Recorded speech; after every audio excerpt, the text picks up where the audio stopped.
26 ફેબ્રુઆરી 2026ના રોજે તમારા લોકોનું પહેલું પેપર ગુજરાતીનું છે અને હું તમને ગુજરાતીનું પેપર પહેલા જ આપી દઉં તો તમારું રિએક્શન કેવું થાય. બીજી વાત તમને કહી દઉં કે તમે લોકો 8 માર્ક્સ તમે લોકો જેબમાં રાખીને બોર્ડ એક્ઝામમાં જઈ શકો છો. એટલે કે તમારા જે બોર્ડનું જે તમારો સેન્ટર હોય ત્યાં તમે લોકો જઈ શકો. તમે કહેશો કે સર કઈ રીતે? ઓકે, તો હું તમને આગળ સમજાવું. તો વિડીયોના છેલ્લે હું એક બોનસ ટીપ પણ આપીશ અને જો આ બોનસ ટીપ ઇસ્તેમાલ કરશો તો 100% તમારા લોકોના સારા એવા માર્ક આવશે.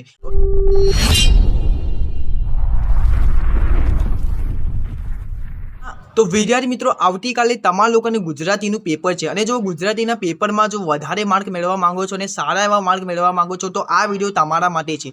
અને વિદ્યાર્થી મિત્રો, જો આ વિડીયો એન્ડ સુધી જોશો ને, હું 100% ની ગેરંટી સાથે કહી શકું તમે લોકો તો 60 માર્ક્સ તો ઇઝીલી લાવી શકો. 60 પર પ્લસ 70 પ્લસ પર જઈ શકો. બટ ક્યારે મારું બતાવ્યા મુજબ ફોલો કર્યું તો જો યાર તમે લોકો ગુજરાતીમાં ખરેખર વધારે માર્ક મેળવવા માંગો છો તો આ વિડીયોને એન્ડ સુધી જોજો.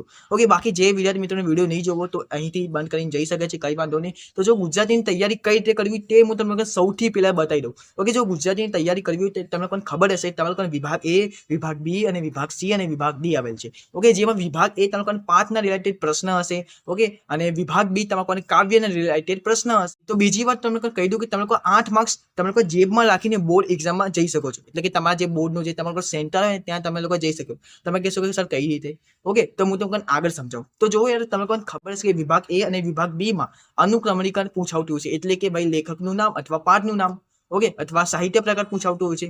તો એ કઈ રીતે યાદ રાખવું તે ઓલરેડી ઉપર આઈ બટન પર વિડીયો મળી જશે. તે વિડીયો ખાસ જોઈ લેજો. અને બીજી વાત, એ વિડીયો જોશો ને ભાઈ 100% ની ગેરંટી સાથે કહી શકું છું તમને લોકોને યાદ આવી જશે. તો હવે આપણે નેક્સ્ટ વાત કરી લઈએ કે આ તો હતું તમારે અનુક્રમણિકા, એટલે 8 માર્ક્સ તો તમારા ફાઇનલ થઈ ગયા. હવે જે પ્રશ્ન રહ્યા વિભાગ એ અને બી માં, એ અમે ક્યાંથી કરીએ? તો વિદ્યાર્થી મિત્રો, વિડીયોને લાઈક ના કર્યો તો ફટાફટથી વિડીયોને લાઈક કરી નાખો અને ચેનલ પર પહેલી વાર આવતો ચેનલને સબસ્ક્રાઇબ કરી નાખજો. અને બીજી વાત, જો તમે હજી સુધી ઇન્સ્ટાગ્રામમાં ફોલો ના કર્યો તો જાઓ ત્યાં ફોલો કરો અને કંઈક પર્સનલ ડાઉટ હોય તો મને મેસેજ કરો, હું તમને તરત રિપ્લાય આપીશ. ગુજરાતી વિષયમાંથી મોસ્ટ આઈએમપી પ્રશ્ન આપવાનો છે જે 100% તમારા લોકોને એક્ઝામમાં જોવા મળવાના છે. ઓકે, તો વિડીયોને એન્ડ સુધી જોતા રહેજો ને વિડીયોને બિલકુલ સ્કીપ ના કરતા. વિડીયોના વચ્ચે હું મેન ટોપિક પર વાત કરવાનો છું. જો તમે આટલું કરશો તો તમારા લોકોને એક્ઝામમાં ખરેખર સારા માર્ક્સ આવવાના છે. ઓકે, તો વિડીયોને એન્ડ સુધી જોતા રહેજો. ચાલો વગર ટાઈમ વેસ્ટ કરે વિડીયોની શરૂઆત કરીએ. ઓકે, તો આપણે સેક્શન એ થી શરૂઆત કરીએ. તેમાં ક્વેશ્ચન નંબર 11, 12, 13. ઓકે, જેમાં 3-4 વાક્યમાં તમારા લોકોને પ્રશ્ન પૂછશે. એના હું તમને લોકોને પ્રશ્ન આપવાનો છું. ઓકે, ખાલી 10 કે 12 જેવા પ્રશ્ન હશે અને જો એટલા પ્રશ્ન કરશો તો 100% તમારા લોકોને એક્ઝામમાં આમાંથી જોવા મળવાના છે. તો ચાલો વગર ટાઈમ વેસ્ટ કરી વિડીયોની શરૂઆત કરીએ. ઓકે, તો સેક્શન એ માં સૌથી પહેલો પ્રશ્ન એ છે કે લેખક છત્રી ખોવાઈ ન જાય એ માટે કઈ સલાહ અમલમાં મૂકી હતી? તો વિદ્યાર્થી મિત્રો, અહીંયા મેં આના પર સ્ટાર કર્યો છે કારણ કે આ જે પ્રશ્ન છે બોર્ડ એક્ઝામમાં વારી ઘડી પૂછાયેલો છે. તો ડેફિનેટલી તમારા લોકો સેકન્ડ એક્ઝામમાં પણ પૂછાઈ શકે છે. ઓકે, અને સેકન્ડ એક્ઝામમાં ના પૂછાય તો બની શકે તમારા લોકોને બોર્ડ એક્ઝામમાં પૂછાઈ જાય. તો આ પ્રશ્ન તો ખાસ કર્યું. બીજો પ્રશ્ન એ છે કે વિરાટભાઈએ મનીષા અને નરેનની સગાઈની ના કેમ પાડી? ઓકે, તો આ પણ મોસ્ટ આઈએમપી પ્રશ્ન છે. ત્રીજો પ્રશ્ન એ છે કે બેટા ચાલ બહુ મોડું થઈ ગયું, વિનુ કાકા આ વાક્ય થર્ડ સમજાવો. ઓકે, આ પણ મોસ્ટ આઈએમપી છે, બોર્ડ એક્ઝામમાં પૂછાયેલો છે. તો આ પ્રશ્ન તો ખાસ કર્યો. પછી ચોથું જોઈએ કે લેખક ગુણવંત શાહના મતે ડોક્ટર પાસે ક્યારે જવું જોઈએ? ઓકે, પછી પાંચું છે લેખક માલિકને શરીર કરેલા ક્રૂર કટાક્ષ શાને કહે છે? ઓકે, પછી આપણે છઠ્ઠું જોઈએ ડાંગરના આદિવાસી ઉજવવાની રીતે લેખક કેવી લાગે છે? ઓકે, પછી સાતમું જોઈએ ઓકે લેખક રક્તવર્ણ સાહુકારી ચોપડા પાના કેમ પહાડી નાખે છે? ઓકે, પછી આઠમું જોઈએ કે ડુંગરે તેની પત્ની પ્રત્યે સહાનુભૂતિ દર્શાવ્યું શું કહ્યું? ઓકે, નવમું જોઈએ કે બાવાના 2 બગડિયા એમ કાળું શા માટે કહે છે? પછી 10મું જોઈએ કે છાસ અને ઘીના દ્રાક્ષથી શ્રીમદ રાજચંદ્ર આપ્યું. ઓકે, પછી આપણે 11મું જોઈએ કે શ્રીમદ જીવજ્ઞા અને કરુણા કયો પ્રસંગમાંથી પ્રકટ થયો છે? ઓકે, પછી આપણે આગળ જોઈએ લેખક અને તેમની ટુકડી હિમ નદી ઓળંગવા માટે શું કર્યું? 13મું જોઈએ કે આંબા પટેલ જતન કેવી રીતે કરવું પડે? ઓકે, કરવા પાડ્યું. 14મું જોઈએ કે પૂરમાં ડૂબતા આંબા પટેલ કેવી રીતે જીવનદાન મળ્યું? પછી આપણે 10-12 વાક્યમાં જોઈએ. ઓકે, જે તમારા લોકોના મોટા પ્રશ્ન હોય છે એ જોઈએ. ઓકે, તેમાં પહેલો પ્રશ્ન એ છે કે ચોપડાની ઇન્દ્રજળ આત્મકથા આધારે જીવનનું પાત્ર લેખન કરો. ઓકે, બીજો પ્રશ્ન એ છે કે મનીષાનું પાત્ર ચિત્રણ ભૂલી ગયા પછી કૃતિના આધારે કરો. પછી ત્રીજો પ્રશ્ન રેસનો ઘોડો શીર્ષક યથાર્થ ચલ્યું. તો વિદ્યાર્થી મિત્રો, ત્રીજો પ્રશ્ન વારી ઘડી બોર્ડ એક્ઝામ પૂછાયેલો છે. તો ત્રીજો પ્રશ્ન તો ખાસ કરજો. ઓકે, પછી આપણે ચોથો પ્રશ્ન જોઈએ રાતો ચોપડો ફાડી નાખવાના પાછળ લેખકનું મનોમંથન. તો વિદ્યાર્થી મિત્રો, આ પણ પ્રશ્ન બહુ મોસ્ટ આઈએમપી છે. પછી પાંચમો જોઈએ કે આરોગ્ય જાળવણીના માટે ગુણવત્તા ના વિચારો તમારા શબ્દમાં લખો. ઓકે, તો આ પણ મોસ્ટ આઈએમપી છે. છઠ્ઠું છે કે નવજાત બાળકની કરુણાતાને તમારા શબ્દમાં લખો. સાતમું છે રેસનો ઘોડો વાર્તાના આધારે બાળકના ઘડતરના અડચણ રૂપે બનતા પરિબળો. ઓકે, આ તો હતા તમારા લોકોના બધો પ્રશ્ન. ઓકે, જે તમારા લોકોને બહુ મોસ્ટ ટાઈમ હતા. તો હવે આપણે વાત કરી લઈએ સેક્શન બી માં. ઓકે, સેક્શન બી માં ક્વેશ્ચન નંબર 27, 28, 29 માં જે 3-4 વાક્યમાં લખવાના હોય છે એના પ્રશ્ન જોઈએ. ઓકે, તેમાં પહેલું એ છે કે સત્યના આયુધની કઈ વિશેષતા છે. બીજો પ્રશ્ન છે કે કવિના મતે કોના દર્શન કરવાથી એકોતર પેઢી તરી જવાય છે. ત્રીજો પ્રશ્ન એ છે કે શત્રુ અને મિત્ર સાથે સિલવંત સાધુ કેવો વ્યવહાર કરે છે. ચોથો પ્રશ્ન એ છે કે દીકરીના માટે હાથ ફેરવો અને દીકરી હાથ દે એમાં શું ફરક છે. પાંચમો પ્રશ્ન છે કવિ ગુજરાતીને મહાજાતિ કહે છે શા માટે. પછી છઠ્ઠું આપણે જોઈએ કે કવિ યુવાને સહન કરવાની કેમ ના પાડી. પછી સાતમું જોઈએ કે કવિ ક્યાં સુધી મહુડીની છાય તળે પડી રહેવાનું માંગે છે. આઠમું જોઈએ કે શત્રુ ઉપર કવિ શો વિશ્વાસ છે. પછી નવમું છે કે કવિ આપણને શાંત રહેવાનું શીખ શા માટે આપે છે. 10મું છે કે ભાઈ કવિના પગ આગળ જવા માંડ ઉપડે છે શા માટે. પછી આપણે 11મું જોઈએ ચાંદલી લોકગીત આધારે રાત્રિનું વર્ણન કરો. પછી 12મું જોઈએ કે મુરલી ઠાકુરને આંગળું મોટું શા માટે લાગે છે. આંગળું શા માટે મોટું લાગે છે. પછી આપણે 10-12 વાક્યમાં જે તમને લોકોને ક્વેશ્ચન નંબર 30, 31, 32 માં જોવા મળશે. તેમાં પહેલું એ છે કે હું એવો ગુજરાતી કાવ્યમાં કવિ પોતાની ગુજરાતી હોવાનું ગૌરવ કયા કારણસર અનુભવે છે. બીજો પ્રશ્ન છે કે શિકારીને કાવ્યમાં કવિ પ્રકૃતિહાર કઈ રીતે રજૂ કરે છે. ત્રીજો પ્રશ્ન કે માધવને મેળવવા માટે સૂરની તીવ્ર ઉત્કંઠ તમારા શબ્દમાં વર્ણવો. ચોથું જે મોસ્ટ ટાઈમ પ્રશ્ન છે કે નરસિંહ મહેતા વૈષ્ણવજનના કયા લક્ષણો જણાવે છે. તો વિદ્યાર્થી મિત્રો આ જે પ્રશ્ન છે બોર્ડ એક્ઝામમાં વારી ઘડી પૂછાયેલો છે, તો આ પ્રશ્ન પણ ખાસ કરી નાખજો. પાંચમો પ્રશ્ન એ છે કે સિલવંત સાધુ તમે કોને કહેશો. સિલવંત સાધુની ભજન આધારે જણાવો. છઠ્ઠો પ્રશ્ન એ છે કે દિવસો જુદાઈ ના જાય છે ગઝલમાં ઘનીની મનઃસ્થિતિ વર્ણવો. પછી સાતમો પ્રશ્ન એ છે કે એક બપોરે કાવ્યનો મધ્યવર્તી વિચાર સ્પષ્ટ કરો. આઠમો પ્રશ્ન છે કે શિકારીને કાવ્યનો ભાવાર્થ સમજાવો. અને નવમો પ્રશ્ન છેલ્લો પ્રશ્ન કે બોલીએના કાવ્યમાં કવિ માણસના જીવન બોધ આવે છે. તો વિદ્યાર્થી મિત્રો આ જે પ્રશ્ન છે તમે આઈએમપી કરજો. બીજી વાત, એક વાક્યના જે પ્રશ્નને જે આઈએમપી છે હું આપતો નથી, કેમ કે સ્વાધ્યાયના દરેક ચેપ્ટરના કરવાના છે. જો તમને સારા માર્ક્સ મેળવવા હોય તો દરેક સ્વાધ્યાયના પાછળ એક વાક્યનો પ્રશ્ન છે તો ખાસ કરી નાખજો, કારણ કે એ જ પ્રશ્ન તમારા લોકોને એમસીક્યુ પણ બની શકે અને પ્લસ ખાલી જગ્યા પણ બની જશે. તો ચાલો તો વિદ્યાર્થી મિત્રો તમને લોકોને ખબર હશે કે તમારા લોકોના પેપરમાં વિભાગ સીમાં વ્યાકરણ આવે છે. તો એ વ્યાકરણમાં કઈ રીતે તમે લોકો યાદ કરી શકો સમાસ, ધ્વનિ બધા, તો એના પર ઓલરેડી મેં શોર્ટ ટ્રીક વિડીયો બનાવ્યું છે, તો એ વિડીયોની તરફ લઈ જાઉં. પ્લસ આ વિડીયોમાં મેં કલાલ સરની હેલ્પ લીધી છે, તો આ વિડીયોનો થોડો ક્રેડિટ કલાલ સરને પર જાય છે. તો ચાલો આપણે વિડીયોની શરૂઆત કરીએ.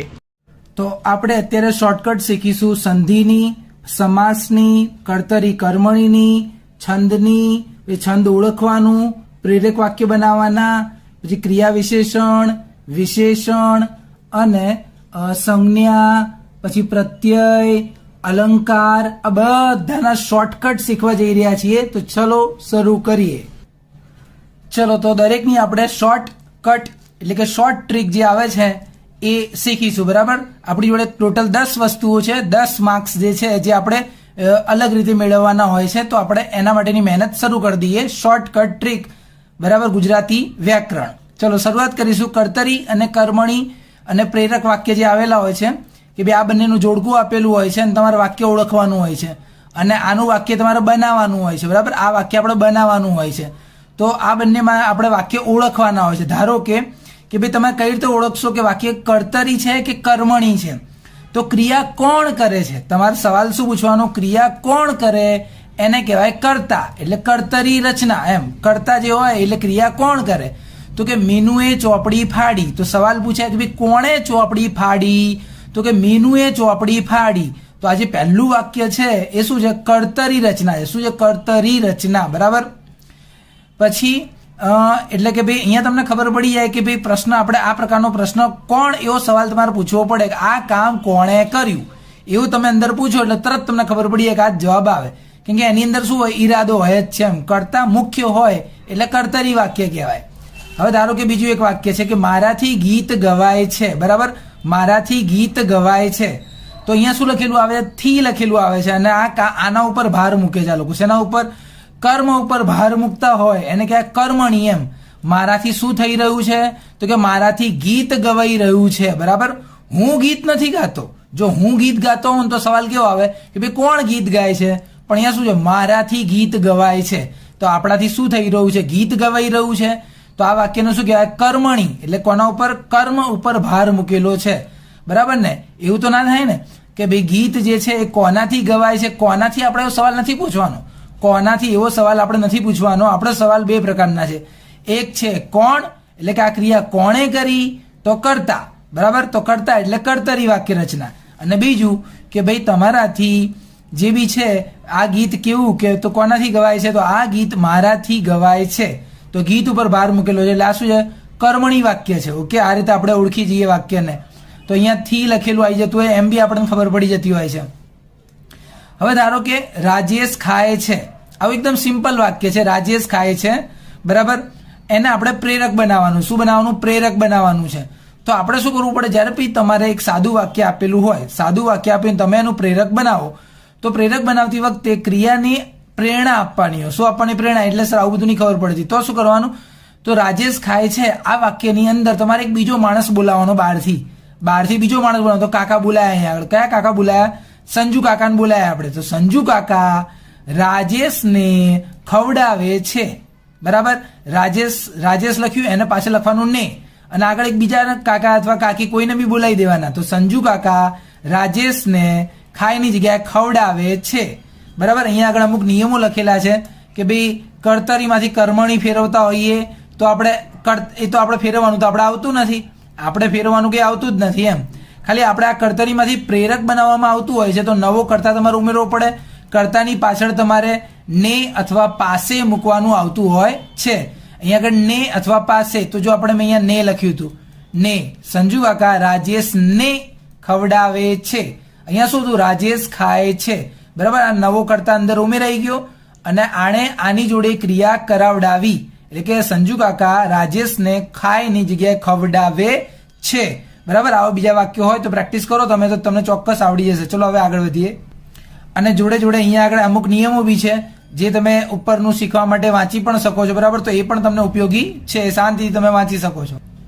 હવે આવે છે સંજ્ઞા. સંજ્ઞા કેવી રીતે ઓળખવાની, તો સંજ્ઞા ઓળખવા માટે તમારે કે ભાઈ વ્યક્તિવાચક સંજ્ઞા તો બધાને આવડે કે ભાઈ રાજુ, મહેશ, નર્મદા, સુરત, આવા કઈ બી નામ લખેલા હોય એટલે બધાને ખબર પડી જાય કે સર આ કઈ સંજ્ઞા, તો કે વ્યક્તિવાચક સંજ્ઞા. હવે ધારો કે માણસનું નામ નથી લખેલું, આવું કીધું છે, પુરુષ છે, પહાડ છે, બાળક છે, પણ કોઈનું નામ જ નથી લીધું. એમ હવે હિમાલય કહી દે અહીંયા આગળ, હિમાલય, તો વ્યક્તિવાચક થઈ જાય. અહીંયા માણસનું નામ રાજુ લખી નાખે તો વ્યક્તિ થઈ જાય, પણ અહીંયા કહે ખાલી પુરુષ, પહાડ, બાળક, ખાલી આવું કહેતો આને તો જાતિ કહેવાય. શું કહેવાય, જાતિ કહેવાય. એટલે જાતિવાચક સંજ્ઞા હોય તો આવી રીતે તમે એને ઓળખી શકો છો. પછી આવે છે સમૂહવાચક સંજ્ઞા. કેવી, સમૂહવાચક. સમૂહ એટલે કે ટોળું હોય. શું હોય, ટોળું. એટલે ટોળાનો મતલબ શું કહેવાય, માણસો, ઘણા બધા માણસ ભેગા થાય. તમે શું કહો કે સર ટોળું ભેગું થયું, તમે એવું થોડું કહો કે સર ઘણા બધા માણસો ભેગા થયા છે, આટલું બધું કોણ બોલે. આમ જ કહી દઈએ આપણે, ટોળું આવ્યું સર અહીંયા આગળ, એટલે ખબર પડી. આ સમૂહ કે ઢગલો કર્યો છે, એમ થોડું કે ઘણી બધી વસ્તુઓ ભેગી કરી છે, એમ કરતા કહી દઈએ ઢગલો કર્યો છે, એટલે ખબર પડીએ ત્યારે તરત જ શું ખબર પડી આપણે કે આ સમૂહવાચક છે. શું છે, સમૂહવાચક છે સંજ્ઞા. અને છેલ્લી સંજ્ઞા છે દ્રવ્યવાચક સંજ્ઞા. તો દ્રવ્યવાચકમાં કેવું આવતું હોય છે, પાણી, ચોખા, દૂધ, એટલે જેમાંથી બીજી વસ્તુ બને. બરાબર, પાણી નાખીને બીજી વસ્તુ બને, ચોખામાંથી બીજી વસ્તુ બને, દૂધમાંથી બીજી વસ્તુ બને, અથવા તે વસ્તુને ગણી ના શકાતી હોય. બરાબર, આ તો દ્રવ્ય તો બધાને આવડતું હોય. ભાવ, ભાવવાચક કોને કહેવાય, જોઈ ના શકાય ને અડી ના શકાય. ગરમી, ઠંડી, ભૂખ, આ શું કહેવાય, ગરમી ના અડી શકે, ઠંડી ના અડી શકે, આ લાગે બધું. એમ જોઈ નથી શકાતું, અડી નથી શકાતું. બરાબર, આ ભૂખ પણ એવું જ છે. તો આને આ ભાવ કહેવાય તમારા, કે ગરમી લાગે છે લ્યા, એ બહુ ઠંડી લાગી લ્યા, બહુ ભૂખ લાગી છે, આ ભાવ છે તમારો. ક્રિયાવાચક તો ક્રિયા એટલે ક્રિયાપદ, બોલવું, ખાવું, પીવું, રમવું, દોડવું, એટલે ક્રિયાવાચક. બરાબર, સાવ સહેલું હતું. બરાબર, વ્યક્તિવાચક, જાતિવાચક, સમૂહવાચક, દ્રવ્યવાચક, ભાવવાચક ને ક્રિયાવાચક. હવે આગળ વધીએ. ચલો હવે એના પછી આવે વિશેષણ. એની શોર્ટકટ ટ્રીક શું છે, તો વિશેષણને યાદ રાખવા માટે, વિશેષણ મતલબ શું થાય, વિશેષતા દર્શાવતો શબ્દ. વિશેષણ એટલે શું, વિશેષતા દર્શાવે. ધારો કે ઉદાહરણ તરીકે રોહિત વિદ્યાર્થી છે. બરાબર, સામાન્ય વિદ્યાર્થી, પણ હું આવું લખું રોહિત આળસુ વિદ્યાર્થી છે. આ શું હતું, રોહિત વિદ્યાર્થી છે. અહીંયા શું લખ્યું, રોહિત આળસુ વિદ્યાર્થી છે. રમેશ વિદ્યાર્થી છે, રમેશ હોશિયાર વિદ્યાર્થી છે. તો તમે શું કરી નાખ્યું, વિદ્યાર્થીની અંદર એની વિશેષતા દર્શાવી કે આ કેવો વિદ્યાર્થી, આળસુ, હોશિયાર, એટલે તમે એનો ગુણ દર્શાવો એટલે વિશેષતા દર્શાવી છે. તો ચલો વિશેષણની અંદર તમારે ઓળખવાનું હોય છે, વાક્ય લખેલું હોય છે કે ભાઈ એની અંદર કયું વિશેષણ છે. તો અહીંયા છે આપણી જોડે પહેલું શીખીશું આપણે ગુણવાચક. તો ગુણવાચક હોય ને તો તમારે કયો સવાલ પૂછવાનો, તમારા વાક્યની અંદરથી આવો સવાલ પૂછવાનો, કેવું, કેવી, આવો સવાલ પૂછવાનો. એ નાજુક કન્યાનું નામ રાધા હતું, તો કે કેવી કન્યાનું નામ રાધા હતું, કેવી કન્યા, એમ કેવી કન્યા, તો કે નાજુક કન્યા. બરાબર, નાજુક શું કહેવાય, ગુણવાચક. શું કહેવાય, ગુણ. એટલે કોઈ પણ વસ્તુનો આકાર આપેલો હોય, કદ આપેલું હોય, રંગ આપેલું હોય, ગુણ આપેલું હોય, કાર્ય આપેલું હોય, એમાં વધારો થતો હોય. શું થતો હોય, વધારો થતો હોય. બરાબર, તો એવા શબ્દોને ગુણ કહેવાય. તમારે શું કહેવાય, ગુણ. કે ભાઈ કેવું છે, તો કે હોશિયાર છે. આ કેવું બાળક છે, આ ડભોળ બાળક છે, આ હોશિયાર બાળક છે, એમ. બરાબર. પછી સંખ્યાવાચક. સંખ્યાવાચકમાં તો બધાને ખબર પડી, આવી રીતે લખેલું હોય 15, 16, 17, એટલે બે શબ્દ એક સાથે જ લખ્યા હોય, 1, 2, ત્રીજે દાડે ચોથે દાડે, એમ બે શબ્દ એક હંગાત લખ્યા હોય ને, બે શબ્દ એક હંગાત, એટલે સમજી જઈએ એનું શું કહેવાય, સંખ્યાવાચક જ કહેવાય. બીજું છે પરિમાણવાચક. શું છે પરિમાણ? પરિમાણ એટલે શું કહેવાય, માપ દર્શાવવા માટે. પરિમાણ શેના માટે હોય, માપ દર્શાવવા. જે વસ્તુ તમે ગણી ના શકો ને, કેવી રીતે, મારા હાથમાં થોડા પેપર હતા, એટલે પણ કેટલા પેપર હતા લ્યા, એટલે થોડા હતા લ્યા, એટલે તમે એને ગણી નથી શકતા, ખાલી તમે એમ કહો થોડા હતા, એટલે થોડા શું કહેવાય, પરિણામ. કારણ કે તમે જો કહી દેશો ને તો સંખ્યા કહેવાય જાય. પણ જો તમે આવી રીતે મારી પાસે એક્ઝેક્ટ 50 બોલી જાઓ ને તો સંખ્યા, પણ 50 ની આગળ જો તમે આવું બોલી ગયા, લગભગ 50 રૂપિયા મારી પાસે હતા, ખાલી 50 બોલશો તો સંખ્યાવાચક કહેવાય. પણ તમે એમ કહી દો મારી પાસે લગભગ 50 રૂપિયા હતા, લગભગ 50 કરતા ઓછા હતા, એમ એવું તમે કઈ કહી દો એટલે તરત શું પરિમાણવાચક થઈ જાય. શું પરિમાણ એટલે માપ દર્શાવ્યું છે, બધું અંદાજિત, એમ. આ થોડા અંદાજિત કહેવાય, લગભગ અંદાજિત કહેવાય. બરાબર, એટલે પરિમાણવાચક. સંબંધ. સંબંધ બે પદ વચ્ચેનો સંબંધ. સંબંધની અંદર આવું હોય જ, ના, ની, નું, નો, ના, આવું લખેલું જ હોય કે ભાઈ તેણે ઉલટીની દવા. શેની દવા ભાઈ, ઉલટીની દવા, એમ. બરાબર, ભાઈ આ ઉલટી અને દવા બંનેની વચ્ચે શું છે, સંબંધ છે. શું છે, સંબંધ. બે શબ્દની વચ્ચે સંબંધ દર્શાવવા માટે ના, ની, નું, નો, ના આ શબ્દ આપેલા એટલે ખબર પડી આ સંબંધવાચક છે. એટલે ભાઈ આપણે તમે લખી શકો, તમારા પરીક્ષામાં કહેવાનું હોય છે, શબ્દ કહેવાનો અને પછી કહેવાનું કે ભાઈ કયું વિશેષણ જેવું કહેવાનું હોય છે.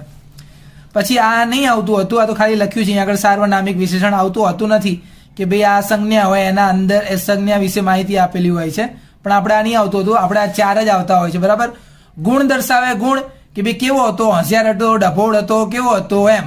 મોટો હતો, નાનો હતો, લાલ હતો, ભૂરો હતો, ગુણ તમારા. સંખ્યા 15 હતા, 16 હતા, 1 કે 2, ત્રીજે કે ચોથે, એવું કઈ કહેતા એટલે સંખ્યા. પછી માપ, થોડા પેપર, એમ. થોડા પેપર, લગભગ 50 રૂપિયા, એટલે પરિમાણ. શું કહેવાય, પરિમાણ. સંબંધ. આવી તો બે શબ્દની વચ્ચે આનાથી સંબંધ. ઓકે, ચલો આગળ વધી. હવે આવે છે ક્રિયા વિશેષણ. શું આવે છે, ક્રિયા વિશેષણ. ક્રિયાના અર્થમાં વધારો, એટલે ખાવું, પીવું, રમવું, દોડવું, એ બધું હોય ને, એ બધી ક્રિયાના અર્થમાં વધારો અને ક્રિયા વિશેષણ કહેવાય. પણ થોડું અલગ જ છે. ચલો પહેલું ક્રિયા વિશેષણ કયું, સ્થળવાચક. આવી રીતે વાક્ય આપેલું છે, પરીક્ષામાં વાક્ય આપેલું જ હોય છે, તમારે ખાલી વિચારવાનું કે આની અંદરથી ક્રિયા વિશેષણ શબ્દ કયો. તો પહેલો સવાલ તમારે પૂછવાનો ક્યાં. શું પૂછવાનો, ક્યાં. કે ભાઈ ગાડી ત્યાં ઊભી છે, તો કે ભાઈ ક્યાં ઊભી છે, તો કે લ્યા ત્યાં ઊભી છે લ્યા. તો ત્યાં શું કહેવાય, ત્યાં જે છે ને એ છે સ્થળવાચક ક્રિયા વિશેષણ. બરાબર, એટલે આપણો જવાબ આવશે ત્યાં, અને જવાબ બીજો શું આવશે, સ્થળવાચક. બીજો સવાલ, ભાઈ રાજેશે આસપાસ જોયું, તો ભાઈ ક્યાં જોયું, તો કે આસપાસ જોયું. ક્યાં જોયું, આસપાસ જોયું. એટલે એક તો આસપાસ જવાબ છે અને બીજું એ સ્થળવાચક છે. એટલે તમારા વાક્યની અંદર 3 પ્રકારના સવાલ છે. એક તો ક્યાં વાળો સવાલ પૂછો, જો એ ક્યાં વાળા સવાલનો જવાબ અંદરથી તમને મળે છે તો સ્થળવાચક કહેવાય. પછી બીજો સવાલ તમે ક્યારે વાળો પૂછો, ભાઈ તું ક્યારે આવ્યો, તો કે હું હમણાં આવ્યો, લે હમણાં. તું ક્યારે પાછો જવાનો છે, હું તો રાજેશ કે તરત પાછો જવાનો છે. કે ક્યારે ક્યારે આવે ને તો સમયવાચક. પછી કહેવાય તું કેવી રીતે રોવે છે, તો કે હું તો ચૂપચાપ રોઉં, કોઈને ખબર ના પડવા દઉં, એમ. ચૂપચાપ. કેવી રીતે, આવો સવાલ પૂછો અને આવો જવાબ અંદર લખેલો એટલે રીતિવાચક. શું કહેવાય, રીતિવાચક. પક્ષી ઉડ્યા, કેવી રીતે ઉડ્યા, તો ફડ ફડ ઉડ્યા કે પક્ષીઓ, કે તો એને શું કહેવાય, રીતિવાચક. આવો સવાલ પૂછો, આનો જવાબ મળે તો રીતિવાચક. પછી માપ આવે કેટલું હસ્યો, કેટલું રડ્યો, તો કે ઘણું હસ્યો અને ખૂબ રડ્યો કે, બરાબર ને. કેટલું ને કેટલું શબ્દનો જવાબ આવે તો પરિમાણ વાચક. કેવી રીતે સવાલનો જવાબ હોય તો રીતિ વાચક. ક્યારે સવાલનો જવાબ હોય તો સમય વાચક. કયા ક્યાં તો કે છે સ્થળ વાચક. ચલો હવે આગળ વધીએ. હવે આપણે પૂર્વ પ્રત્યય અને પર પ્રત્યય. ચલો પહેલા પૂર્વ પ્રત્યય. મુખ્ય શબ્દની આગળ પ્રત્યય લાગે છે. ધારો કે અફળ આવો શબ્દ છે તો જો ફળ શબ્દની આગળ અ લાગ્યું એટલે આને શું કહેવાય? પૂર્વ પ્રત્યય. બરાબર. મુખ્ય શબ્દની આગળ પ્રત્યય લાગેલો છે. ધારો કે પ્રભાવ તો ભાવની આગળ પ્ર લાગેલો છે. જો પછી કુસંપ તો જો કુસંપની અંદર સંપ અલગ છે, કુ શબ્દ લાગ્યો છે આગળ. પછી સુપુત્ર તો એમાં જો પુત્રની આગળ શું લાગેલું છે એટલે આને શું કહેવાય? પૂર્વ પ્રત્યય. શું કહેવાય આને? પૂર્વ પ્રત્યય. હવે આવે છે પર પ્રત્યય. બીજું શું આવે છે? પર પ્રત્યય. તો પર પ્રત્યયની અંદર શું થાય? મુખ્ય શબ્દની પાછળ. કયા? મુખ્ય શબ્દની પાછળ. ધારો કે મૂર્ખાઈ શબ્દ છે તો મૂર્ખ તો મુખ્ય શબ્દ છે, પાછળ આઈ લખેલું એટલે આને પર પ્રત્યય કહેવાય. પછી લખાવનાર તો લખાવ એ મુખ્ય શબ્દ છે, પછી નાર જે છે ને પાછળથી લખેલું છે એટલે આને પર પ્રત્યય કહેવાય. માણસ વત્તા આઈ પછી પ્રમાણ વત્તા ઈક એટલે આપણે સમજી જઈએ કે બધા શું છે? પર છે. પાછળથી શબ્દમાં જોડાય એટલે પર પ્રત્યય અને શબ્દની આગળ જોડાય કોઈ શબ્દ એટલે પૂર્વ પ્રત્યય. ઓકે, ચલો આગળ વધીએ. એના પછી હવે એના પછી સંધિની શોર્ટકટ ટ્રીકો જોઈ લો. સાવ સહેલી જ છે, નિયમ સાથે લખેલી. દેવ વત્તા આનંદ એટલે દેવાનંદ. આ જે શબ્દ લખેલો છે કે ભાઈ આને અ કહેવાય, વ ની પાછળ અ કહેવાય. આ અ વત્તા અ વત્તા આ એટલે શું થઈ જાય? વા થઈ જાય. શું થઈ જાય? વા થઈ જાય. અહીંયા દેવ વ લખેલું છે ને, વ ની જગ્યાએ વ વત્તા આ છે તો વ નું શું થઈ જાય? વા થઈ જાય. એવી રીતે જ અળ વત્તા આ અહીંયા કોરો અક્ષર આવે ને આ લખેલું હોય એટલે આની પાછળ આ લગાવી દેવાનું તો જળ એટલે જળાશય થઈ જશે. આ છે ને એટલે જળાશય. પછી વિદ્યા આલય હોય ને તો પણ એ જ થાય. શું થાય? તો બી આ બે ભેગા થઈને ખાલી ધા જ બનવાનું હતું, એનાથી કે વધારે વિશેષ નતું થવાનું. બરાબર. આ પહેલો નિયમ છે. એવી રીતે ઈ અને ઈ. ધારો કે પરી અને પાછું ઈ લખેલું આવ્યું છે તો આજે પાછળથી આજે રસવઈ આવે ને, રસવઈ આવતી હોય ને તો હંમેશા દીર્ઘઈ બની જાય. શું બની જાય? દીર્ઘઈ બની જતી હોય છે. એટલે પ રી તો રહેશે જ અને ક્ષા પણ રસવઈનું શું થઈ જાય? દીર્ઘઈ થઈ જાય. ધારો કે ર જ ની અને ઈ સ. બરાબર. તો આનું કશું નહીં થવાનું, આ તો પહેલેથી દીર્ઘઈ જ છે તો આપણે ર જ ની સ જો એનું એ જોઈ જોઈને લખ્યું છે. બરાબર. પછી ધારો કે ઉ અને ઉ એવું આપેલું હોય તો એનો કયો ઉ બનતો હોય છે? તો આ જુઓ ભાનુ વત્તા ઉદય. તો શું કર્યું? જો આ બાજુમાં કરેલું છે ને, આ બાજુમાં હોય તો તરત જ એનું ઊંધું થઈ જાય. જો આ બાજુમાં આવતું રહ્યું. જો ભાનુદય એટલે આ ઉ નો ઉપયોગ શું થયો કે આજે આપણે આ બાજુ રસ વહુ કહું ને તો એ આ બાજુમાં થઈ જાય છે. બરાબર. સેમ ટુ સેમ આ ગુરુ જે છે આમાં રૂ જે છે રૂ આ બાજુમાં તો એ રૂ જો આ બાજુમાં થઈ ગયો છે. બરાબર. આ રીતે પછી અનુની અંદર જો તો અનુમાં આમ અનુ છે તો એ જો ઉ લખવાના કારણે સુધી અનુ આમ થઈ જાય છે. બરાબર. એટલે ઉ આવે ને ત્યારે એની આગળનો અક્ષર જે આમ હોય છે એ આમ થઈ જતો હોય છે. ચલો એના પછી ઈ લખેલો હોય. શું લખેલો? ઈ. કલ્પ વત્તા ઈ જે લખેલું હોય ને ઈ એટલે શું બને? માત્ર બને. શું બને? માત્ર. કલ્પ પ એટલે પે થઈ જશે. ઈ ના કારણે પ શું બનશે? પે બની જશે. પછી અહીંયા આગળ આ ઈ ના કારણે આ ર છે રે બની જશે. શું? રે. બરાબર. એવી રીતે અ અને આ ભેગા કરો તમે તો એમાંથી ઉ અ અને આ એટલે આ બંનેમાંથી કોઈ બી એક અક્ષર હોય અને આ બંનેમાંથી કોઈ એક અક્ષર જોડે ભેગું થતું હોય તો ઓ બનતો હોય. એટલે ઉદાહરણ તરીકે કેવી રીતે? તો સૂર્ય. બરાબર. અહીંયા અ છે અને અહીંયા ઉ છે. અ અને ઉ તો આ જે ઉ આવે છે એનાથી શું થાય છે? યો થઈ જશે. સૂર્યો. આ યો ઓ લાગે ને ઓ એટલે કાનું માત્ર આ આગળવાળાને કાનું માત્ર લાગી જશે આના કારણે એમ. એટલે સૂર્યોદય. પછી નવ ઉઢા તો વ છે ને વ ને કાનું માત્ર લગાવી દો તો નવોઢા. બરાબર. આવી રીતે આવશે અહીંયા આગળ. એવી રીતે આ ઘણા બધા શબ્દ છે એ બી જોઈ લેવાના તમારે. હવે જેને ફૂલ પ્રેક્ટિસ કરવી હોય એની સામે આ પણ અક્ષરો છે, બધા શોર્ટકટ રીત સ્વરૂપે છે. સારા અક્ષરે ચોપડાની અંદર લખી અને બધા એક વાર વાંચી લેવાના એટલે આપણે શું બધું પાક્કું યાદ રહી જાય. ચલો હવે આગળ વધીએ. હવે આપણે પહોંચ્યા છીએ સમાસ. આપણે પહોંચી ગયા છીએ સમાસ. સમાસની અંદર પહેલું છે દ્વંદ્વ સમાસ. આ તો બધાને આવડતું હોય છે. દ્વંદ્વ સમાસની અંદર બે નામ લખેલા હોય, માતા પિતા, લાભાલાભ એટલે લાભ અને ગેરલાભ કહેવાય, રામ લક્ષ્મણ, વારે વારે, આજકલ, 3 4. દ્વંદ્વ સમાસ બધાને આવડતો જ હોય છે કે ભાઈ જોડકા શબ્દ હોય બધા શબ્દને અને થી જોડી શકો તમે, માતા અને પિતા, માં અને દીકરી, બધા શબ્દને અને થી જોડેલા હોય, અથવા કે હોય લાભ કે ગેરલાભ એમ, એટલે કે લાભાલાભ એમ, એનાથી આ વાક્ય છૂટું થતું હોય છે. એટલે આપણને ખબર પડી જાય કે ભાઈ આ વાક્ય આવું જ છે એમ, આપણે ત્યાં આગળથી પૂરેપૂરી ખબર પડી જાય આપણને. એના પછી બીજું આવે છે તત્પુરુષ સમાસ.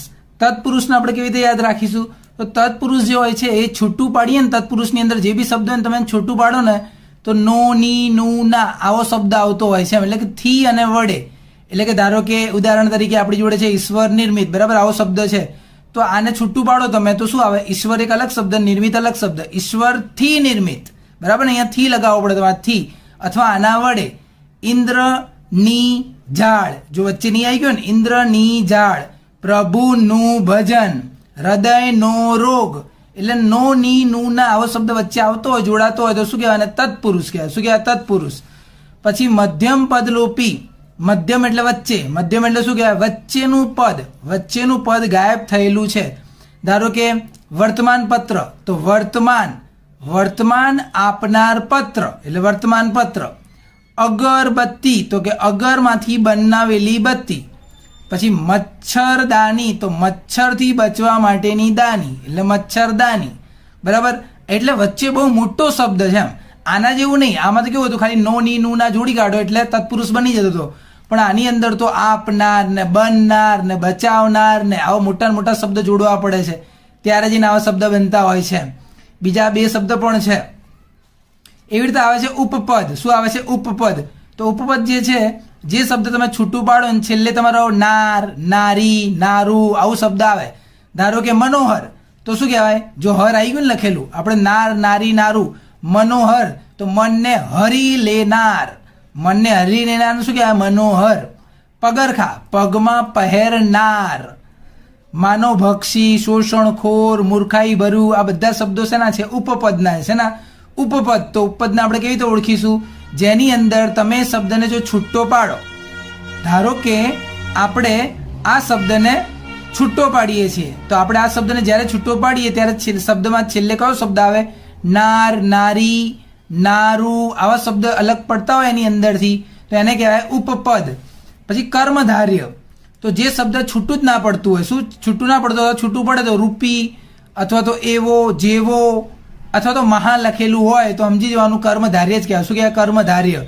ધારો કે ચરણ કમળ, બરાબર, ચરણ કમળ, તો ચરણ રૂપી કમળ આવો શબ્દ છે. ચરણથી કમળ એવો શબ્દ ના હોય, ચરણ રૂપી કમળ એમ. ચલો પછી, એટલે કે ચરણમાં આપણે અર્પણ કરી શકીએ એના જેવા કમળ એમ, એના જેવા કહેવાય ને. પરમ, પરમ એવા મિત્ર, બરાબર, પરમ એવા મિત્ર, તો આપણું છે ને એવો, પરમ એવો મિત્ર એટલે પરમ મિત્ર. પછી બીજું શું? મહા, મહાપુરુષ, મહા શબ્દ લખેલો એટલે શું કહેવાય? કર્મધાર્ય કહેવાય. શું કહેવાય? કર્મધાર્ય. પછી દ્વિંગુ સમાસ, એ તો બધાને આવડતો હોય, કારણ કે એમાં શું લખ્યું? નવ રાત્રિ એટલે 9 દિવસ, સપ્તપદી, સપ્ત એટલે 7 દિવસ, ત્રિલોક, ત્રિ એટલે 3, નવરસ, 9 એટલે 9, બરાબર, આવી સંખ્યા લખેલી એટલે ખબર પડી આ દ્વિગુ સમાસ છે. પછી બહુવ્રીહી, બહુવ્રીહી સમાસ, જેમાં શબ્દની અંદર આવું લખેલું આવે, જેના ડોટ ડોટ છે, ડોટ ડોટ તે. ધારો કે સુખાંત શબ્દ છે, તો કે જેના અંતે સુખ છે એવું. સુખાંત એટલે શું કહેવાય? જેના અંતે, આની અંદર અંત શબ્દ લખેલો જો, સુખાંત, તો અંત બોલાય છે ને, સુખ અંત, સુખાંત, સુખ અંત, સુખાંત, તો જેના અંતે સુખ એવો શબ્દ હોય એને કહેવાય સુખાંત, એ બહુવ્રીહી. નિરાશ, નથી રહી જેમાં આસ, શું એમાં જો પાછળ આસ બોલાય છે, નથી રહી જેમાં આસ, એવા માણસો શું કહેવાય? નિરાશ. આસ ના હોય, નિરાશ. શું પછી આ અસહ્ય, એ પણ શેની અંદર આવશે? બહુવ્રીહી સમાસની અંદર જ આવતું હોય છે. અને છેલ્લું છે અવયવી ભાવ. અવયવી ભાવની અંદર શું હોય? શબ્દની પહેલા યથા, પ્રતિ, હર, દર આવો શબ્દ લખેલો જોજો. હર રોજ, હર શબ્દ લખેલો આવી ગયો ને અહીંયા આગળ. પછી આજીવન, આ શબ્દ પણ શું છે? આની અંદર જ છે, અવયવી ભાવની અંદર જ આવતો હોય છે, બરાબર. તો યથા, પ્રતિ, પ્રત્યેક નહીં કહેતા આપણે, પ્રત્યેક, તો એ પ્રતિ જે છે. પછી એ હર છે, દરરોજ, દરરોજ, જે રીતે હરરોજ એવી રીતે દરરોજ, હર, દર, પ્રતિ, યથા શબ્દ લખેલા હોય શરૂઆતમાં તો સમજી જવાનું કે અવયવી ભાવ છે. તો આપણે આની અંદર શું શીખ્યા કે દ્વંદ તો બધાને આવડે કે ભાઈ બે શબ્દ અલગ અલગ લખેલા હોય તમને અને અથવા કે થી જોડી શકો છો. તત્પુરુષમાં તમે નો, ની, નું, ના એના વડે જોડો એટલે કાં તો ભાઈ થી વડે જોડાતા વાક્ય જોડાતા હોય. મધ્યમ પદની અંદર વચ્ચે શબ્દ આખો મોટો શબ્દ મૂકવો પડતો હોય છે ત્યારે આખું વાક્ય બનતું હોય, એમ એના જેવું બને. ઉપપદની અંદર શું હોય? છેલ્લે નાર, નારી, નારું, મનોહર એટલે કે મનને હરનાર, પગમાં પહેરનાર, પછી આ માનવને ભક્ષનાર, શોષણ કરનાર, મૂર્ખાઈ દેખાડનાર, એ રીતે નાર નાર દેખાઈ જાય. કર્મધાર્યની અંદર શું શીખ્યા આપણે? એક તો મહાશબ્દ લખેલો એટલે કર્મધાર્ય જ કહેવાય એવું શીખી ગયા. પછી વાક્યની અંદર આ જેવો, રૂપી એવો શબ્દ અંદર છૂટો પડતો હોય. દ્વિગુ તો બધાને આવડી જાય કેમ કે અંદર એકડા લખેલા જોવા મળી જતા હોય છે. પછી બહુવ્રીહી માટે થોડું અઘરું છે કે ભાઈ આને તમે આવી રીતે છૂટો પાડો તો ખબર પડે. ચલો એના પછી આપણે આવીએ છીએ છંદની અંદર. શેમાં પહોંચી જઈએ? છંદની અંદર પહોંચી જઈએ છીએ. એમ જોવા જઈએ તો જેને વાંચવા હોય એના માટે તો બહુ બધા ઢગલો નિયમ છે આની અંદર, બરાબર. તો છંદ બે પ્રકારના હોય છે, એક છે અક્ષર મેળ અને બીજું માત્રા મેળ. બંનેની શોર્ટકટ રીતો આપણે જોવા જઈ રહ્યા છીએ, બરાબર. તો ખાલી તમને આની અંદર શું આવડતું હોવું જોઈએ? ખબર? લઘુ અક્ષર ને ગુરુ અક્ષરમાં ખબર પડતી હોવી જોઈએ. આટલું મુખ્ય વસ્તુ છે આ લઘુ અક્ષર ને ગુરુ અક્ષર. લઘુ અક્ષર હંમેશા કેવા હોય? પેલા એકલા એકલા ફરતા હોય ને, એકલા અક્ષરો બધા ફરતા હોય ને એવા બધા અક્ષરો શું કહેવાય? લઘુ અક્ષર કહેવાય છે. અને ગુરુ અક્ષરમાં શું હોય? કાનો માત્ર દેખાઈ જાય. કાનો માત્ર હોય ને એટલે બધા ગુરુ જ હોય. કાનો માત્રની અંદર બધા ગુરુ આવતા. અને લઘુમાં એક બીજું હોય છે કે ભાઈ હસ્વઈ હોય, આમ પાછળથી આપણે આ હસ્વઈ કરીએ ને એ લઘુ અક્ષરની અંદર આવતી હોય છે, બરાબર. ચલો એ આપણો મુખ્ય નિયમ. એના સિવાય અહીંયા ઉપર લખેલું છે, જેને એમાં ખબર પડે એ પણ વાંચી લેવું જરૂરી છે. ચલો પહેલું શીખીએ આપણે મંદાક્રાંતા, બરાબર. પરીક્ષાની અંદર તો આપણે લખેલું જ આવશે, ડાયરેક્ટ આવું લખેલું હશે: બેસી ખાટે ફરી વળે, બધે મેળીઓ ઓરડામાં, આવે ત્યારે દઈ છઈ નવ શંકુ એતરે જે ભર્યું તે. આવી તો મોટું દેત વાક્ય લખેલું આવી જતું હોય છે ઉદાહરણ સ્વરૂપે. આપણે એને ઓળખવાનું હોય છે કે ભાઈ આ મંદાક્રાંતા છે કે નહીં. તો મંદાક્રાંતાની અંદર પહેલી વસ્તુ તો અક્ષર કેટલા હોવા જોઈએ? 17 અક્ષર હોવા જોઈએ. કેટલા અક્ષર હોવા જોઈએ? 17 અક્ષર હોવા જોઈએ. તો જો 1 2 3 4 5 6 7 8 9 10 11 12 13 14 15 16 17 છે. એક લાઈનની અંદર 17, એક જ લાઈનની અંદર 17 અક્ષર હોવા જરૂરી છે. બીજું શું જોઈશું? પહેલા 3 અક્ષર કયા હોવા જોઈએ? ગુરુ હોવા જોઈએ. કયા હોવા જોઈએ? ગુરુ હોવા જોઈએ. પહેલા 3 અક્ષર જો કાના માત્ર વાળો ગુરુ, કાના માત્ર વાળો ગુરુ, કાના માત્ર વાળો ગુરુ, ગુરુ ગુરુ ગુરુ. થઈ ગયા 3 અક્ષર એટલે ખબર પડી ગઈ આ શું છે? મંદાક્રાંતા. ચલો બીજું જોઈએ શિખરણી. બીજું આવે છે શિખરણી. શિખરણીની અંદર આપણું વાક્ય અહીંયા આગળ તૈયાર જ છે. અક્ષર 17 જ આવે છે એટલે અક્ષર ગણવાથી તો ફાયદો જ નહીં થઈ રહ્યો, બરાબર. તો ખબર કેવી રીતે પડશે સર? આની અંદર શું હતું? 3 અક્ષર શું હતા? ગુરુ જ હતા, બરાબર ને. આની અંદર શું આવવાના છે? લઘુ. પહેલો અક્ષર લઘુ હશે અને બાકીના બે ગુરુ જ આવશે. તો જોઈ લો આ પહેલો અક્ષર લઘુ આવી ગયો, લઘુ. કાના માત્રા વગરનો એટલે લઘુ, અને જો કાના માત્રા વાળા એટલે ગુરુ. આ શું છે? લઘુ કાના માત્રા વગરનો, અને આ બંને ગુરુ, બરાબર. તો પહેલા 3 અક્ષર ઉપરથી જ આપણે તો ખબર પડી ગઈ કે આ શિખરણી જ છે. શું છે? પહેલા તો 17 અક્ષર હોવા જોઈએ. 17 અક્ષર હોય તો જ આપણી જોડે 3-4 ઓપ્શન ખુલી જાય છે કે કાં તો એ મંદાક્રાંતા હશે, કાં તો એ શિખરણી હશે, કાં તો એ પૃથ્વી હશે, કાં તો એ હરિણી હશે. આવા 4 ઓપ્શન ખુલી જાય આપણી જોડે 17 અક્ષર હોય તો. અને 17 અક્ષર હોય પછી તમારે જોવાનું 3 ગુરુ. શું? કાનો માત્ર એટલે ગુરુ, કાનો માત્ર એટલે ગુરુ, કાનો માત્ર એટલે ગુરુ, બરાબર. પહેલા 3 ગુરુ એટલે મંદાક્રાંતા. અહીંયા કાનો માત્ર નથી, બરાબર ને, એટલે આ લઘુ છે. પછી આ કાના માત્ર વાળો, આ બી કાના માત્ર વાળો એટલે ગુરુ ગુરુ. પાછળ દંડો, ઉપર દંડો, ગમે તે દંડો આવી જાય એટલે ગુરુ થઈ જાય સીધું એ, બરાબર. આ લઘુ છે. તો આવી રીતે આવે લઘુ ગુરુ ગુરુ. તો સમજી જવાનું શિખરણી. ચલો આગળ વધીએ આપણે. એના પછી જો હવે આવે છે પૃથ્વી. તો એ પણ શું છે? 17 અક્ષર વાળો જ છે. કેટલા અક્ષર વાળો છે? 17 અક્ષર વાળો જ છે, બરાબર. 17 અક્ષર વાળો જ છે. પરીક્ષાની અંદર આ બંધારણ તમારે અલગથી યાદ રાખવું પડે એવું જરૂરી છે. બંધારણ આપણે અલગથી યાદ રાખવું પડતું હોય છે. ચલો જોઈ લઈએ. તો હવે પૃથ્વી જે છે એની અંદર આપણે કેવી રીતે ખબર પડશે? લઘુ ગુરુ લઘુ. શું આવશે? લઘુ ગુરુ લઘુ. પૃથ્વીની અંદર આવે છે લઘુ ગુરુ લઘુ. તો જો આ પહેલો અક્ષર શું કહેવાય? લઘુ. કાના માત્રા વગરનો જો લઘુ. ગુરુ હંમેશા કાના માત્ર વાળા જ હોય. શું? ગુરુની થોડી વધારે બુદ્ધિ એટલે કાનો માત્ર હંગાત લઈને જ ફરે ગુરુ. તો જો આ લઘુ છે, આમાં કાનો માત્ર નથી. આ લઘુ, આ ગુરુ એટલે કાના માત્ર વાળા, અને પાછો લઘુ આવી ગયો, બરાબર. તો લઘુ ગુરુ લઘુ એટલે સમજી જવાનું પૃથ્વી. લઘુ ગુરુ લઘુ. જો આને સર આને કેમ તમે લઘુ કહી દીધું? આમ તો લાગે છે પણ આ બાજુ છે. કઈ બાજુ છે? એક આ બાજુ કરેલું હોય અથવા તો પાછળથી આમ હસવાઈ કરેલી હોય. શું? એક આમ કરેલું હોય અને એક આમ કરેલું હોય. આ બંને વસ્તુઓ પણ શેમાં આવે છે? લઘુની અંદર જ આવે. શેમાં આવે? લઘુની અંદર. એક તો લઘુમાં આવા કોરા અક્ષર બી આવે અને એક આમ કરેલું હોય અથવા તો આ જે રસવઈ બતાવે એવું આવે. બધું લઘુની અંદર આવતું હોય છે. ચલો એના પછી હરિણી. શું આવે છે? હરિણી. તો હરિણીની અંદર 17 અક્ષર, એ તો બધામાં 17 જ આવી રહ્યા છે. 3 અક્ષર લઘુ. શું આવવાનું? 3 અક્ષર લઘુ. જોઈ લો ભાઈ, લઘુ લઘુ લઘુ આવી રીતે બી ખબર પડી જાય. આવું લખેલું હોય તરત ખબર પડી જાય લઘુ જ છે. પહેલા 3 અક્ષર જોવાના. મેં આખું મોટું વાક્ય નહીં લખ્યું આપણી સામે. મોટું વાક્ય લખેલું હોય તમારે તો ખાલી પહેલા 3 અક્ષર જોઈ લેવાના. આને ધ્યાન રાખજો, આને બી લઘુ જ કહેવાય અને આમ કર્યું એને બી લઘુ જ કહેવાય. આ તો કોરામાં લઈ ગયા આપણને એટલે ફાયદો થઈ ગયો અહીંયા આગળ. હરિણી. હવે આવે છે અનુષ્ટુપ. શું આવે છે? અનુષ્ટુપ આવે છે. એની અંદર ઓહો, એની અંદર 31 અક્ષર છે. એટલે આનો મતલબ 100% 4 ભાગ પડે. કેટલા ભાગ પડતા હશે? 4 ભાગ. એટલા 1 2 વચ્ચે કોમા કરેલું હોય, 3 4 આવી રીતે કોમા આપણે ભાગ પાડી દેવાના એટલે આવી રીતે 4 ભાગ પડી જાય. અનુષ્ટુપની અંદર 4 ભાગ પડી જાય. 31મો અક્ષર, ઓહો, છેલ્લો અક્ષર. છેલ્લો અક્ષર શું હોવો જોઈએ? ગુરુ. છેલ્લો અક્ષર શું હોવો જોઈએ? ગુરુ. એટલે કાના માત્ર વાળો હોય એટલે સમજી જવાનું અનુષ્ટુપ. પછી મનહર. મનહરની અંદર કેટલા આવે? એમાં બી 31 આવે છે. એમાં બી કેટલા આવે? 31. પણ એના ભાગ 2 જ પડે ભાઈ. આ 1 અને આ 2. 2 જ ભાગ પડતા હોય. કેટલા ભાગ પડતા હોય? ખાલી 2 જ ભાગ પડતા હોય છે.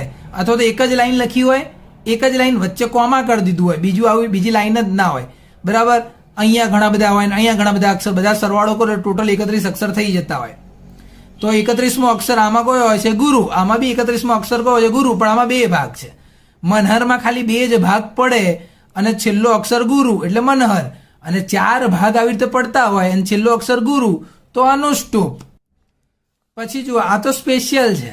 આ તો સ્પેશિયલ છે. સાદુલ વિક્રિંડિત જે છે એમાં તો 19 અક્ષર કશાયમાં આવતા જ નહીં એટલે આમાં જ આવે. પછી 21 અક્ષર આ કોઈનામાં નહીં આવતા, આમાં જ આવતા હોય છે. સ્ત્રક ધરા છે એની અંદર જ આવે. પછી 12 અક્ષર એ શેમાં આવે? તોટકની અંદર જ આવતા હોય છે. બરાબર.